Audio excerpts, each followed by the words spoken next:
video. So I'm going to give you a high level overview of my framework, um, and how I think the framework will help kind of, and the whole premise of the it being based around the connected church is basically how do you a framework to give churches to connect with more people locally, regionally, nationally. So there's three pieces of it. The first one is creating a sermon, online sermon that connects with people. And that goes in three tiers. The first one is, and this is probably the biggest thing that a lot of churches don't understand, is that your online sermons are not for your existing members; they're for the members you don't have. And I say that because, as you know, that smacks in the face of almost every pastor or preacher that ever. But I'm explaining it, right. The reason why I say that's the case is because if you look at churches that are not growing, and definitely not growing online, it's because they broadcast and leave content up under the premise that everyone already knows it's for their members, right? So you can't grow if you target the people you already have. The second one is you have to understand the attention spans of people, right? And then thirdly, you have to understand that if I don't know who you are, you have to prove your value to me, right? And all of those are contrast to what most people teach about church growth, because if you see most people teach about online church growth is they'll say, well, plan your visit campaigns and just tell people about your church and they'll come. But to me, that's flawed, because if I don't know what value you bring, and if I'm broken, then you just asking me to plan your visit to some place that I don't know I want to go to that hasn't affected me doesn't help, right? So so I want to put those caveats out. So if you understand that the online sermons that you're putting are not primarily for the people who are members, but they're primarily for the people who you want to become members, then you'll now understand that no one wants to watch a full service on replay online. Think about it, right? So if if I don't know who you are, if I don't know what value you bring, then my incentive to sit there and sit through an entire service that's basically broadcasting what people see in house, that's a high bar to put for people to grow, right? But I'm sure you know, if you look at 30 pastors that you know that are all saying they're struggling with growth, if you look at their online if you look at their online services, it's the entire service left up there for replay, hour to 2 hours long, right? So I set that basis on, once you understand those principles, then you start saying, okay, well, how do I adapt to the platforms that I'm using to maximize people getting to what is most valuable? What's most valuable is this. Oh, sure. So the whole premise of this framework is that your sermon, if you look at social media influencers and social media content creators, their biggest challenge is how to create so much content. Churches inherently create new content every week. They just don't utilize it in the same way. So we want to utilize it in the same way that you typically do, through churches. Um, so that's the first thing you want to do. The second thing is, right now you only have one service. Um, you can take this video and you can actually download it and use other tools to give yourself a second or third service. So what I mean by that is, you take the recording, you download it, you use a tool like Onestream that I use, you upload that into the tool, and then you set it up to stream at different times. So if you notice, some of the larger churches, as big as they are, they take their recordings and they restream the replays at different times of the day. Why is that? Why is that important? Because it allows you to reach people in different time zones. But even in your local area, you may have people who want to be a member of your church who work during your time frame, right? Who have different schedules. So it allows you to connect with them and allow them to have a time where they can view your service. And basically what you do is you stream it, you take it down, but then everybody gets directed to that initial service that's just a sermon, right? So if you think about Sunday only as Sunday, what have we done? We've taken the service that you have. We want to package it in a way that now it has value and perpetuity on the platform. Secondly, we want to take that whole service and give you one or two other services in other time zones, because remember, you're just building awareness to other people across that sermon. So we've taken a singular service and we've created value from it just on Sunday, right? So like, and that's literally like just level one. So I call that like the connected sermon, right? And level one of that is trimming it down to just the sermon, taking that video if you only have, and leveraging it to have a multiple service track on a Sunday. And then there's next levels to that where we kind of put things around the sermon to give it value. So like if I show you here, and I'm going to go to screen share. So here's your page, right? And here's your sermon right here with 83 views. So I'm going to show you a church that I work with that I actually attend, right? So here's our Sunday service. So it's already, so when you go to it, it's already been trimmed down to just the sermon, right? So whoever finds it, they jump right into the sermon. We've already changed it to just the title, so it doesn't have a date. It doesn't timestamp itself, right? And then if you go into, and there's different versions of this, you go into the description. We have it, the title, we have the person who's preaching, we have a link for them to find the church if they want to find it, and we have a link to give, right? So that's basic level stuff.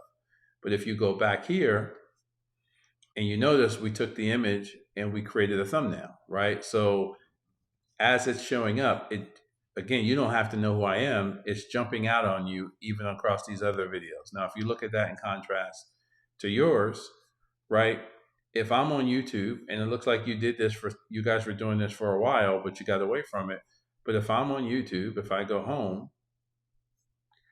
what videos jump out at you more? Does this video jump out at you more or this one, right? So you want to do thumbnails because, again, your sermons are for the people who don't know you, not for your members. And if you remember that, then you realize why these thumbnails are important. Because if I'm scanning through videos in YouTube, like this one, I don't know anything. I may not anything about Michael Todd. I may not know anything about this guy, but this title, I had to tell my wife everything, is going to grab people who don't even know that they're about to get preached to, right? So you want to think of that from a premise and perspective. So you're trimming the sermon, you're adding a thumbnail, and now it's at least appealing to other people, and you're putting details in it. So I want to stop there and make sure that all of that is clear. Okay. So that's level one, right? So the second piece of it is, if you understand, I'm gonna go back to me. If you understand that your sermon is for the people who you want to join and know about your church, and I'm going to say not for, but just as much for, I'll change it, just as much for your members, it's just as much for the people who don't know about your church. So if you understand that, and you understand the time and effort that you put into your sermon, then you're like, okay, how do I use social media to syndicate that message out to as many potential people as possible? Well, the best way to do that is by creating vertical clips, because the internet is moving towards consumption via vertical clips, and we're in an age of discovery. So you can put up a vertical clip, and someone who knows nothing about you, because the platforms are pushing those vertical clips, will find it. And I'm going to show you that example too, just so you have it. So if I go back to my screen here, and I'm going to use them again. So, all right, you see here's the sermon that has 1,000 views. But if I go into shorts, you see 2 clips that have already been put up from that sermon, and those clips have more views than the sermon. So again, it's not because those same people are going to watch those shorts. It's because YouTube is promoting those shorts to other platforms, right? So that's YouTube, and that's YouTube Shorts. So if I, and I'll go back to myself while I do this. If I go,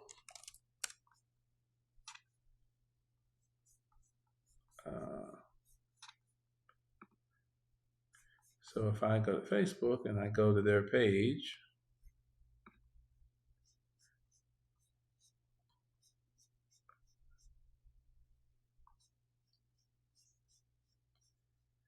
Those same clips are also on Facebook. So again, one sermon, clips syndicated across multiple platforms, right? So these are all getting, they're all getting views and building value. And see, if you see here, if I click through to this, what we've done here is we say, if you want to see the whole message, go back to YouTube. So remember, we just made the sermon, just a sermon. We've used these vertical clips across various platforms and always put the link back to that sermon. So if I see this and this touches me in a certain way, then I want to go see the whole message. The whole message is there, right? So literally, before we do anything else, before we start talking about ads, before we start talking about other things, it's about how do we leverage that sermon and maximize it, right? And then if you start knowing that you're going to clip the sermon, then at the beginning of your sermon, before you start saying things and doing things knowing that that first clip is going to be seen by people you don't know. So let's say if you started from now on, before you start your sermon, I just want to, thank everyone who's watching this online, live, or on the replay, and just remind you to follow us at, on YouTube at this or at that. Now you have that in the front of every sermon. So when I'm watching it, I'm promoting the fact that you have actions in it without doing anything different, right? We didn't hire a new volunteer. We didn't we didn't change any process. We're still using what you already have to grow. And again, as you do that,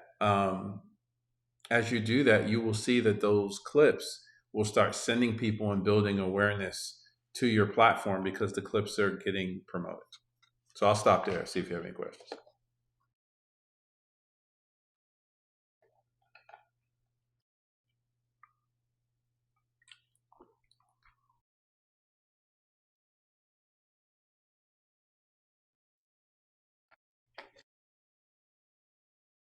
No, so basically what you do is so there's sermon shots. This is another tool, Opus Clips, that basically takes it in and creates those clips for you. Sermon shots let you kind of alter them and change them, but there's a couple I use. You basically download that video and you upload it onto the platforms and you put the information. You give it a different title. You give it a description. And if you notice, if I go back here again, screen. So if I go back here again, look at the titles. The titles aren't sermon titles. They're titles that would catch anyone, right? Like, how do you stay connected to people? How to not stay connected with people who can limit your blessing, right? Or who can limit your faith. How to understand the power you have to win in your life, right? These are things that appeal to everyone, right? If you look at how to protect your energy by surrounding yourself, look at this one right here. How to protect your energy by surrounding yourself with trauma-free people, right? Those are titles, or everyday titles that speak to people that aren't necessarily, right? They are almost in the form of, hey, this is, if you want to do this in your life, this is how you do it. And then we have hashtags.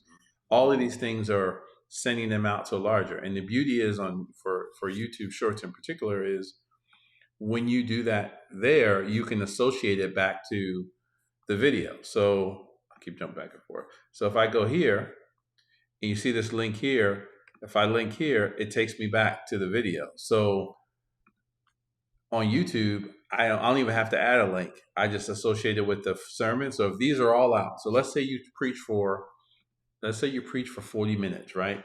These are all 60-second clips.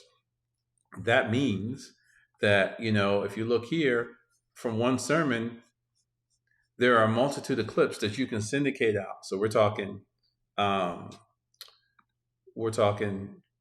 YouTube Shorts, Instagram Reels, Facebook Reels, TikTok.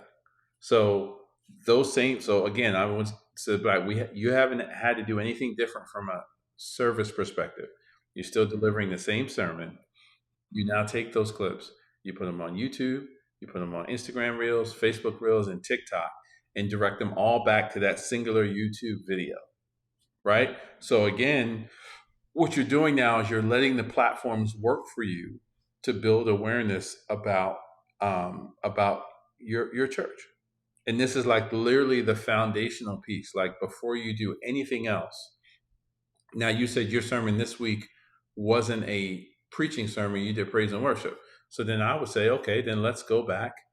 Um, if I go in here, I have your pages up, so I want to show you. So if you look at what you guys have been doing right now, right? So you've essentially been streaming live. So you have your live videos. Sometimes you curate your message into a playlist, which is good. But then if I go to Facebook, right, you're streaming live. Are you streaming on Facebook? Yes or no? Yeah. So you're streaming on Facebook. That's there. Now, I haven't. If you notice, I haven't mentioned Facebook. Basically, That's not the screen I'll use. That's the one I'll use. If you notice, I haven't mentioned Facebook because, in my opinion, right now in the stage of where we are, if you want to focus on one platform, like you should still stream to Facebook, but in terms of directing people to one platform is YouTube for a couple of reasons. One is everyone can access YouTube on their television. So people who don't even, there's some people who don't, the only way they've ever looked at YouTube is on their television. So it allows you to be on the medium that everyone knows about, right? Like it takes the whole technical laundry out. So where people know Facebook, you have to log in and all those different things. YouTube doesn't require that, but you definitely want to continue to stream on Facebook because Facebook has an audience. And later on, when you're starting to run ads, so that audience is going to become valuable. The second one is you still want to use Facebook for their reels because Facebook is driving everything through reels, which is why I have them uploading those videos to reels and linking back to the YouTube page. But again, for you, um, on here, right? You're doing. It looks like you're doing it every now and then. But we want again, what I just showed you. You'll have clips about your sermon that are on reels, pointing to building awareness of your church from that sermon perspective, right? So these are probably ones that people have kind of grabbed through their phones, etc. We want to be deliberate in terms of the titling and the focusing and all of that stuff to put that there. So that shows you where you are today relative to where you can be. And for me, oh, sorry, I wasn't even sharing my screen, so I'll show you what I was looking at. So I was looking at your Instagram, where a lot of these are probably people grabbing them from their phones, kind of in spontaneous in the moment. But now what we'll have is we'll have all those sermon clips. So when people come, they get a library of content from you as they find your page, right? And I think for that, like literally, that's where we want to start. Like that, before you do anything else. Like people come to me and like, I want to run ads. I'm like, at the end of the day, you don't want to run ads because you don't have this. So for me to let you run an ad to an hour and a half long sermon is not the ideal thing because no one's gonna, even if you pay to send someone there, if they don't know you, they're not gonna watch that whole sermon. And as you know, there's a lot of stuff in that is really only for your members. Like it's for the people in the room. So you want to get rid of that. And if you look at, like you said, you can look at some of the fastest growing churches and this model is being used. The challenge is many smaller churches aren't taking a step back and saying they assume that they can only do it if they have a huge staff. What I'm showing is that you can do it even if you're an individual. There's tools there because you're creating the same sermon. The last thing I'll say is, and we talked about this before, is about making your sermon what I call YouTube ready. So I always tell everybody to go watch your service on a television, a big television, through YouTube. Look at your service, and then look at, like you just mentioned, William Murphy. Look at William Murphy's service and look at the quality difference, right? Because again, and there's multiple ways to get there. It doesn't have to cost a lot of money. You want to always do that litmus test because you have to remember is put our pride and ego aside.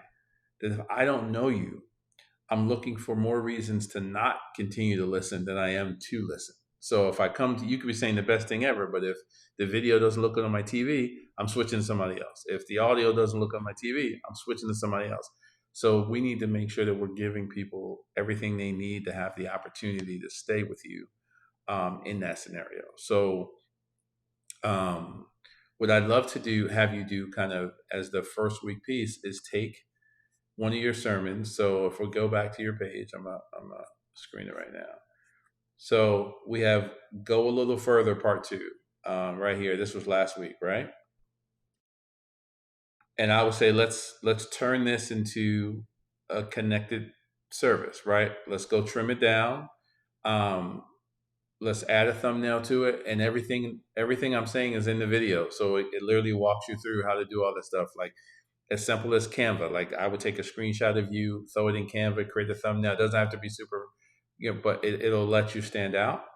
Then use one of those tools to create those vertical clips, um, and let's put those out and let's see um, what kind of views they get. Right? I think you'll see pretty quickly that just doing that one thing is going to start to build awareness, and we want to get that into practice, because once we have that into practice, then we can move on to the next thing about how do we extend content through the week. Because really what we want to do is we want people to see you all the time. Think of some of the most prevailing churches that you know that are growing. You see them all the time. See them all the time. And again, if you really look, they're not necessarily creating exponentially more. Like they evolve, right? They may evolve to have, and do you have midweek service or no? Okay. So again, so then we can look at that and see that, well, how do we take that and break that up? So if you think about just those two things, that's a lot of content that you're not utilizing, right? And again, what I always say to people is, you know, how to get the return on your sermon investment. So if you're spending hours, which many pastors do, on crafting a sermon, shouldn't more than 63 people see it, right? And again, that's what I said. Like that's what like we want to use these tools to make sure that as many everyone who's supposed to see your message sees your message. And when I say supposed to see your message, it's not all about them seeing it this week. Some of the most viewed pieces of content when churches do this is content they did a year ago, or content because those messages, when you're talking about billions of people, there's no time limit on the application of that word. We just want to make sure it's getting in front of new people every day so it speaks to them at the right time. But if you're not present, then you're not doing it, right? If you're not present, you're not doing it. So that is kind of my strategy overview for you. So now when you go back and look at those videos on the application, it shows you the strategy piece of it. And then when we start talking about the software that you now have access to, is once we do this, then we're going to start putting links and things in place for people to reach out and contact you. And then we build those circumstances. Because the second piece of this is, now I'm building awareness. Then what happens when they reach back, right? Like, how do I automate that people are interacting with you, right? And that's where the software is going to come in. But we got to do this first, because we don't want to outreach and send them back to an experience that we know is not in line with what they're looking for from an attention perspective.